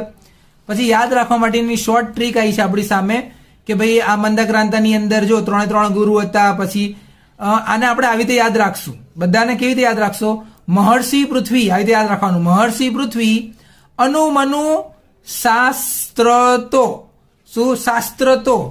મહર્ષિ પૃથ્વી અનુમનુ શાસ્ત્રતો આવી રીતે યાદ રાખવાનું. પછી જો મેં બધાનો પહેલો અક્ષર લીધો. મ એટલે મંદાક્રાંતા, હ એટલે હરિણી, સી એટલે શિખરણી, પછી પુ એટલે પૃથ્વી, પછી અનુ, અનુ એટલે અનુષ્ટુપ, પછી મનુ એટલે મનહર, પછી શાસ્ત્રમાં સા, પછી સ્ત્ર અને તો. થઈ ગયું ને? શાસ્ત્ર તો. એટલે બધા અક્ષર અહીંયા આગળ મૂકી દીધા મેં. આના બધાના શોર્ટકટ અહીંયા મૂકી દીધા છે. જો આને આવી રીતે ઓળખી શકાય છે, આને આવી રીતે ઓળખી શકાય છે. ચલો આગળ વધીએ. હવે આપણે શીખી રહ્યા છીએ માત્રા મેળ. બરાબર. અક્ષર મેળ આપણે શીખી ગયા. હવે માત્રા મેળ આવે છે. બધાને લઘુ અને ગુરુ એ તો ઓળખતા આવડી જ ગયા છે. બરાબર. લઘુ મોસ્ટલી કાના માત્રા વગરના હોય છે. કાના માત્રા વગરના હોય છે. કાં તો પછી એમાં રસવઈ આવી રીતે જોવા મળે, કાં તો આમ કરેલું જોવા મળે એટલે આપણને ખબર પડી જાય કે ભાઈ એ લઘુ જ છે. અને આમાં તો કાના માત્ર હોય જ છે. તો હવે આમાં કરવાનું શું? તો માત્રા મેળની અંદર જેવું તમને ઓળખાઈ જાય, જો તમને ખબર પડે કે આ લઘુ છે તો ત્યાં 1 માત્ર ગણવાનું. અને જો તમને ખબર પડી આ ગુરુ છે તો ત્યાં આગળ 2 માત્ર ગણવાના. સર ખબર ના પડી કેવી રીતે કરવાનું? તો ધારો કે પહેલું શીખીએ દોહરો. શું શીખીએ? પહેલું દોહરો. એની અંદર કેટલું? 24 માત્રા આવે. કેટલી આવે? 24 માત્રા. કેટલા ભાગ પડે? આવી રીતે 4 ભાગ પડે. પહેલામાં 13 હોય, બીજામાં 11, પછી ત્રીજામાં 13, ચોથામાં 11. એટલે પહેલા ને ત્રીજામાં 13 હોય છે. બરાબર. પહેલા ને ત્રીજામાં કેટલા હોય? 13 હોય છે. એટલે અહીંયા જો 13 ને 11 24, 13 ને 11 24 થઈ ગયું ને? આવી રીતે 24 થઈ જતું હોય એમ. પણ પહેલા ને ત્રીજામાં 13 હોય. કેવી રીતે 13 હોય સર? ચલો આવી રહ્યું. જો આવી રહ્યું. શું આપણે નક્કી કર્યું હતું કે લઘુને 1 ગણવાનું ને ગુરુને 2 ગણવાનું. તો જો તો આ દી જે લખેલું છે આમથી આમ કાનો માત્ર વાળું લખેલું તો આને શું કહેવાય? ગુરુ. આ ગુરુ છે. જો આ લઘુ જ છે. આ બી લઘુ જ છે. જો આ ગુરુ આવ્યું. પછી આ બી ગુરુ આવ્યું. જો આ બી ગુરુ છે. આ લઘુ આવ્યું. જો કાના માત્ર વગરનું. આ ગુરુ આવ્યું. જો એટલે આવી રીતે ખબર પડી જાય આપણને કે ભાઈ આમ કંઈ કરેલું હોય. કાના માત્ર કરેલું ગુરુ. ગુરુ એટલે નીચે બગડ 2 લખી દેવા. કેટલા લખવાના? નીચે બગડ 2. ગુરુમાં બગડ 2 લખેલા છે અને લઘુની અંદર 1 લખેલો છે. આવી રીતે સંખ્યા લખી નાખી. અને પહેલો જો વચ્ચે મેં કોમા કરેલું છે. બરાબર. કોમા છે એટલે આ પહેલો ભાગ, આ બીજો ભાગ, આ ત્રીજો ભાગ, આ ચોથો ભાગ. તો પહેલા ભાગની અંદર 2 ને 1 3 ને 1 4 5 6 7 8 9 10 11 12 13 ટોટલ 13 અક્ષર થઈ ગયા. અહીંયા 1 2 ને 1 3 4 5 6 7 8 9 10 11 12 એટલે 13 14 1 વધી ગયો. અહીંયા આગળ ક્યાંક ભૂલ પડી ગઈ આપણે. 2 ને 1 3 ને 1 4 5 6 7 8 9 10 11 12 13 બરાબર 14 જેવા થઈ જાય છે. પણ ક્યાંક ભૂલ પડી લાગી રહી છે. એટલે 13 જ અક્ષર થતા હોય છે. કેટલા અક્ષર થતા હોય છે? 13 જ અક્ષર થતા હોય છે. ફિક્સ. આ પહેલું છે, આ ત્રીજું છે. પહેલું, આ બીજું, આ ત્રીજું, આ ચોથું. એટલે 14 તો અહીંયા આવતા હોતા જ નહીં ક્યારે. 14 સરવાળો ક્યાંય કશું કામમાં ક્યાંય આવતો નહીં, બરાબર. એટલે ખબર પડી આપણને કાં તો 13 જ થતો હોય, આપણે ગણવામાં થોડીક ભૂલ થઈ હોય એટલે આપણે ઓળખી જઈએ કે 13 જેવું આવી રહ્યું છે સર, એટલે એનો મતલબ આપણે સમજી જઈએ શું દોહરો છંદ છે. કયો છંદ છે? દોહરો છંદ છે. અહીંયા આગળ આપણે એવી રીતે સમજીતા હોઈએ. અહીંયા 13 હોય, અહીંયા 11 હોય, 13 ને 11 24 થઈ જાય. ચલો બીજું ચોપાઈ આવે. શું આવે? ચોપાઈ. ચોપાઈની અંદર કેટલી માત્રા આવે? ખાલી 15. કેટલી માત્રા આવે? 15. ચરણ કેટલા હોય? 4. તો ઉપરવાળામાં બી તો 4 જ હતા ને, ઉપરવાળામાં બી 4 જ હતા. પણ અહીંયા આની અંદર 15 માત્રા, આની અંદર 15, એટલે 15 ને 15 30, 30 ને 15 45, 45 ને 15 60, એટલે ટોટલ 60 થઈ જતું હોય છે, બરાબર. 15 માત્રા વાળું હોય છે. ગણી લેવાનું આવી રીતે. કેવી રીતે ગણવાનું? આને કહેવાય આ ગુરુ એટલે 2, પછી આ બી ગુરુ એટલે 2, આ બી ગુરુ એટલે 2, આ બી ગુરુ એટલે 2, આ બી ગુરુ એટલે 2, આ બી ગુરુ એટલે 2, આ બી 2, અને આ એકલું આવ્યું એટલે 1. 2 4 6 8 10 12 14 ને 1 15 થઈ ગઈ 15, બરાબર. 15 થાય એટલે ચોપાઈ. શું થઈ જાય? ચોપાઈ થઈ જાય. આપણને ખબર પડી જાય 15 આમાં 15 આમાં 15 આમાં 15 આમાં આવું જ થાય એટલે ચોપાઈ. પછી આવે સોરઠો. સોરઠોની અંદર પેલાનું ઊંધું, આપણે જે પેલું પહેલા શીખી ગયા ને 13 11 વાળું, એના કરતા ઊંધું આમાં હોય. આમાં પહેલા 11 આવે પછી 13 આવે. શું આવી રીતે ગણી લેવાના? 1 2 3 4 5, એટલે નીચે પેલા લઘુ ગુરુ, બરાબર. એવી રીતે આપણે ફટાફટ નીચે બગડા એકડા જે આપણે લખતા શીખ્યા છીએ એવી રીતે લખી નાખવાનું. હવે જ્યારે આવી રીતે 2 અક્ષર ભેગા થતા હોય, જ્યારે આવી રીતે 2 અક્ષર ભેગા થાય તો નિયમ એવો છે કે આ જે અક્ષર હોય ને બસ આ જ ગણાય, બરાબર. તો આને શું કહેવાય? તમારે ગુરુ જ ગણવું પડશે. શું ગણવું પડશે? ગુરુ જ ગણવું પડશે. ગુરુ એવી રીતે જ ગણવાનું. 2 2 આવી રીતે જ ગણીને આગળ વધવાનું. 2 ને 2 4, 4 ને 2 6, 6 ને 2 8, 8 ને 2 10, 10 ને 1 11 થઈ ગયા 11. એટલે પહેલો અક્ષર ગણાયો જ નહીં, આ અડધો અક્ષર તો, કારણ કે આ ગણાઈ ગયો ને, આ ગુરુ હતો એટલે આ ગણાઈ ગયો, બરાબર ને. આખો અક્ષર જે હોય એ જ ગણાય. આ ગુરુ એટલે આ ગુરુ જ ગણાશે. એટલે 2 ને 2 4 ને 2 6 ને 2 8 ને 10 ને 1 11 આવી ગયા એટલે સમજી સોરઠો જ આવે. શું આવે? સોરઠો. આગળ વધીએ આપણે એના પછી. એના પછી જુઓ તમે હરિગીત. હરિગીતમાં કેટલી માત્રા આવતી હોય છે? 28 માત્રા. એક જ લાઈન, 2 આમ વચ્ચે કોમા કરેલું આવી ગયું છે પણ 28 માત્રા છે. તો ઓકે, એનો મતલબ 14 ને 14 એવી રીતે જ થતી હશે જો અહીંયા વચ્ચે આ હોય તો. બાકી તો ના હોય તો શું હોય? સીધું 28 માત્રા એક જ લાઈન ની અંદર આવી જાય એટલે આપણે સમજી જઈએ શું આવે? હરિગીત. જો કે એમ તો જો કે આવું આ લખેલું આના ઉપરથી જ ખબર પડી આ હરિગીત જ છે. નરસિંહ મહેતાનું હરિગીત જ છે ને. ભૂલો ભલે બીજું બધું, મા બાપને ભૂલશો નહીં. આ શું છે? હરિગીત જ તો છે નરસિંહ મહેતાનું, બરાબર. એટલે ખબર પડી જાય કે ભાઈ આ શું છે? હરિગીત છે 28 માત્રા વાળું. પછી સવૈયા આવે છે. સવૈયા એ 31 કે 32 માત્રા વાળા આવે. 4 ભાગ કે 4 ચરણો એની અંદર. કેટલા? 4 ભાગ કે 4 ચરણ. હમણાં આગળ આવી ગયા હતા ને આપણે, પણ આમાં 31 અથવા 32 થવાના છે. પેલી જે માત્રા છે ને 31 અથવા 32 થવાની છે. જો મેં આટલું આ લખ્યું છે, આ એક જ ભાગ બતાવ્યો મેં એની અંદર. જો આ એક જ, તો આની અંદર જ આપણે ગણી લીધું આવી રીતે. આને જો આ ઉપર મીંડું બી આવી ગયું તો આ ગુરુમાં ગણાઈ ગયું છે. આ ગુરુ, લઘુ, પછી આ તો લઘુ એટલે એક લખી નાખ્યું ને. આ ગુરુ એટલે 2, બરાબર ને. ગુરુ, પછી આ લઘુ છે, આ બી લઘુ છે, આ બી ગુરુ. એ તો એક નંબર આપી દે, બધા ગણી દીધા. 31 32 થતા એટલે સવૈયા ખબર પડી જાય આપણને. પછી એવી રીતે ઝૂલણા બી આવે છે સેમ ટુ સેમ આવી રીતે 37 વાળું, બરાબર. ચલો હવે આપણે નવું શરૂ કરીએ. તો હવે આપણે શીખી રહ્યા છીએ અલંકાર. શું શીખવાનું ચાલુ કરીએ છીએ? અલંકાર શીખવાનું ચાલુ કરીએ. એમાંથી સૌથી પહેલો વર્ણાનુપ્રાસ. હવે આમાં ખબર કેવી રીતે પડશે? તો વર્ણનું પુનરાવર્તન થાય. જો ક ક ક ક ક, દરેકની અંદર એકનો એક શબ્દ જે છે એ વર્ણ કહેવાય. એ શબ્દ તો આખો કહેવાય, ખાલી આ વર્ણ એટલે અક્ષર, પહેલો અક્ષર. આ જે વર્ણ છે પહેલો વર્ણ એ સરખો ને સરખો આવે એટલે સમજી જવાનું વર્ણનું પુનરાવર્તન એટલે વર્ણાનુપ્રાસ. પછી બીજું શબ્દાનુપ્રાસ. એમાં શું આવતું હોય છે? શબ્દનું પુનરાવર્તન. કોનું? શબ્દનું. સરખા ઉચ્ચારવાળા શબ્દનું પુનરાવર્તન એટલે શબ્દાનુપ્રાસ. તો જો ગમયંતી, દમયંતી શબ્દનું પુનરાવર્તન. એવું લાગે ને એકનો એક શબ્દ પાછો આવી રહ્યો છે, તો આને શું કહેવાય? શબ્દાનુપ્રાસ. પછી આ જે યમક લખેલું, યમક ક્યારે ખબર પડે? તો યમકની અંદર શું એકનો એક જ શબ્દ આવે. આમાં કેવું હતું? જો એક જેવો શબ્દ છે, ગમયંતી દમયંતી, એક જેવો શબ્દ આવ્યો છે એમ. એકનો એક અક્ષર રિપીટ થાય તો વર્ણાનુપ્રાસ, બરાબર. શબ્દ સરખો આવતો હોય અહીંયા આગળ ગમયંતી દમયંતી આવો શબ્દ, તો એને કહેવાય શબ્દાનુપ્રાસ. શબ્દ આખો નાખો એને જેવો આવી રહ્યો છે. યમકમાં શું હોય? યમકની અંદર તો જો જવાની જવાની એકનો એક જ શબ્દ લખેલો હોય, પણ આ જવાની અલગ જવાની કહેવાય ને આ તો જતી રહેવાની એમ લખેલું છે. આવું લખેલું એટલે ખબર પડી યમક કહેવાય. શું કહેવાય? યમક. પછી અંત્યાનુપ્રાસ. અંત્યાનુપ્રાસ કોને કહેવાય? તો અંત્યાનુપ્રાસની અંદર તમારા છેલ્લા બે શબ્દ જોઈ લેવાના. છેલ્લા બે શબ્દ જે હોય ને, રોજા મોજા, બે શબ્દના સમાન ઉચ્ચાર નીકળતા હોય. કેવા? સમાન ઉચ્ચાર નીકળતા હોય. બરાબર? એટલે આપણને ખબર પડી જાય કે ભાઈ એ સમાન ઉચ્ચાર એટલે આ શું કહેવાય? અંત્ય. અંત્ય એટલે અંત. અંત જે છે ને, અંત એ શું છે? ઉચ્ચાર સરખો આવતો હશે. પછી આવે છે આંતરપ્રાસ. આંતરપ્રાસને આપણે કેવી રીતે ઓળખીશું? તો પહેલા ચરણનો છેલ્લો અક્ષર અને બીજા ચરણનો પહેલો અક્ષર. જો તો આ પહેલું વાક્ય, આ બીજું વાક્ય. તો પહેલાની અંદર છેલ્લું વાક્ય અને બીજાની અંદર પહેલું વાક્ય. શું કહું છું? આ પહેલાની અંદર છેલ્લું વાક્ય, અહીંયા વચ્ચે કોમા કરેલું છે. પહેલાની અંદર છેલ્લું વાક્ય આવ્યા અને બીજાની અંદર પહેલું વાક્ય લાવ્યા. જો અહીંયા આગળ મેચિંગ થઈ રહ્યું હોય તો આંતરપ્રાસ. એક વસ્તુ આપણે આખી પૂરી થઈ ગઈ. બરાબર? હવે આવે છે અર્થાલંકાર. હવે આખું બીજું આવી ગયું છે કે ભાઈ ઉપમા કેવી રીતે ઓળખીશું આપણે? જ્યારે કઈ વખતે આપણે ગુણની સરખામણી કરીએ. શું? ગુણ. જો ગુણ કેવો? સીતાનું મુખ ચંદ્ર જેવું છે. બરાબર? એટલે મોઢાની જે સુંદરતા જે છે એની સરખામણી કરી છે. બરાબર?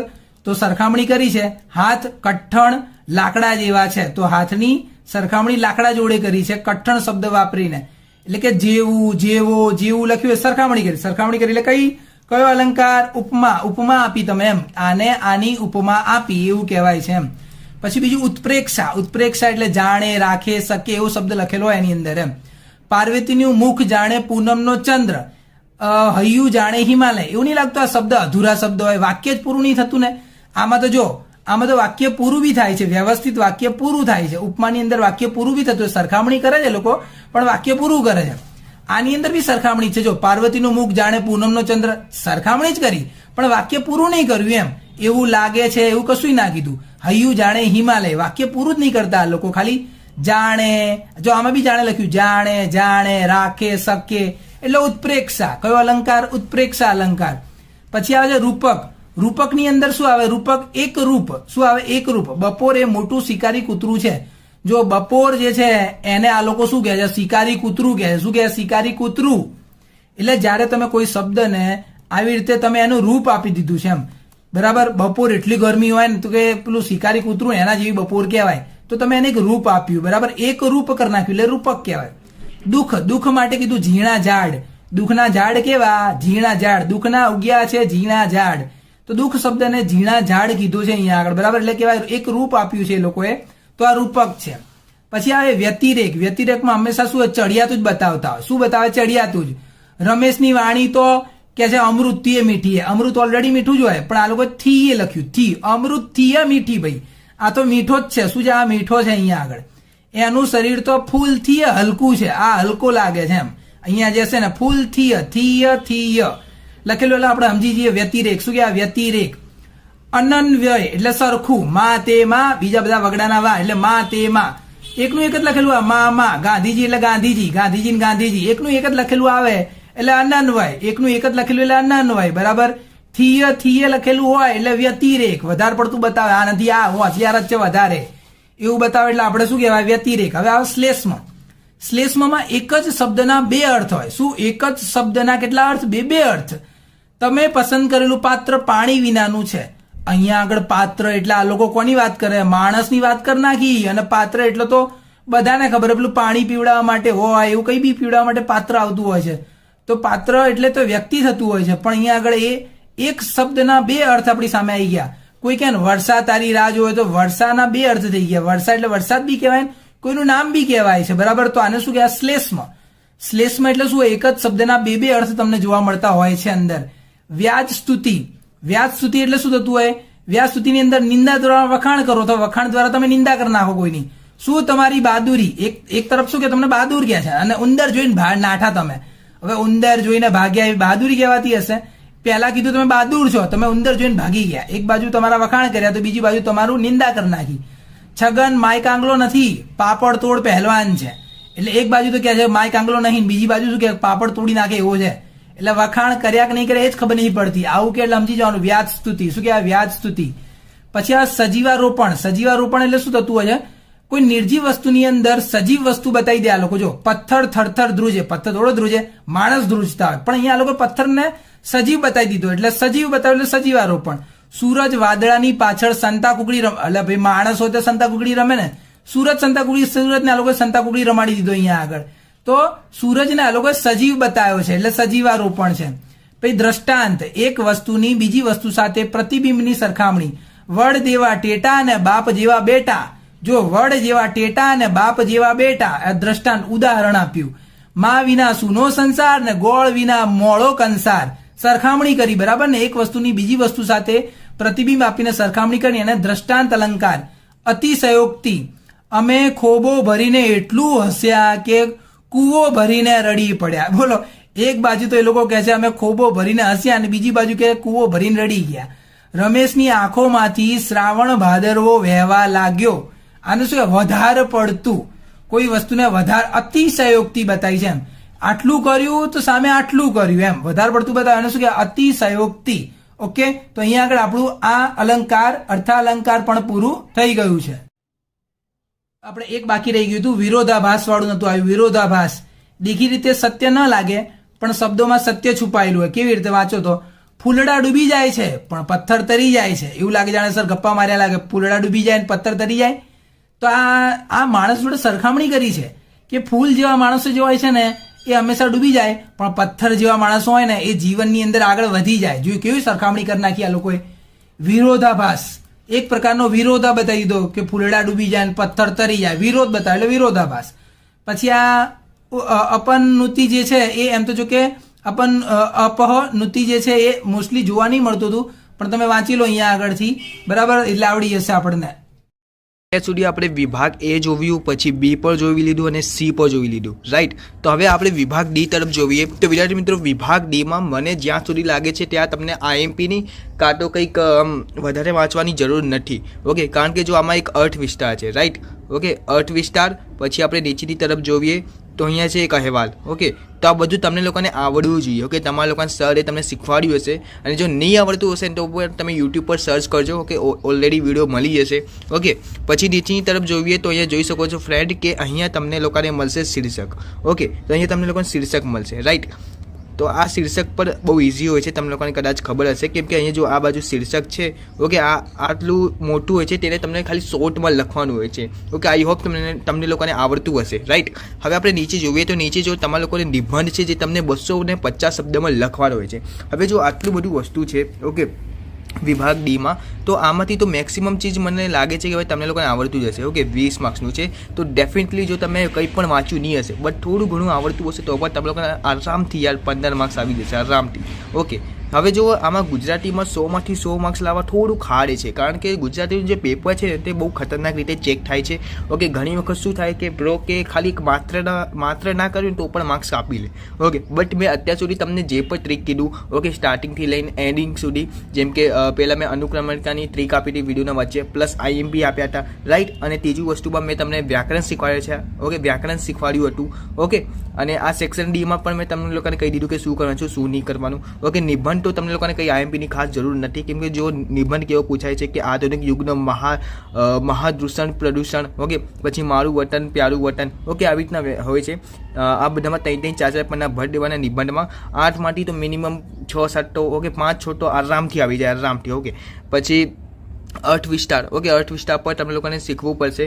ઓકે, કેમ કે આમાં ચોપડીમાંથી કંઈક ઘણું બધું શીખવા લાયક છે, તો એમાંથી પણ તમને લોકોને ધ્યાન રાખવું પડશે. તો આઈ હોપ કે તમને આજનો વિડીયો ગમ્યો હશે. અને જો વિદ્યાર્થી મિત્રો આ વિડીયો મને બનાવવામાં ખરેખર બહુ મહેનત લાગી છે, તો પ્લીઝ મારા મહેનત માટે એક લાઇક, ઓકે, વધારે નહીં કહેતો, એક લાઇક અને ચેનલને સબસ્ક્રાઈબ કરી નાખો. અને જો તમને લાગે કે સર આ વિડીયોથી મને ખરેખર બહુ હેલ્પ થઈ છે તો સબસ્ક્રાઈબ કરી નાખજો. એન્ડ હા, ઇન્સ્ટાગ્રામમાં ફોલો કરી નાખજો. ઇન્સ્ટાગ્રામની યુઝર આઈડી તમને વિડીયોના સ્ટાર્ટિંગમાં જ બતાવી દીધી હતી, તો જાઓ ઇન્સ્ટામાં પર ફોલો કરી નાખો. અને હા, તમારા એક મિત્રને શેર કરી નાખજો વિડીયો.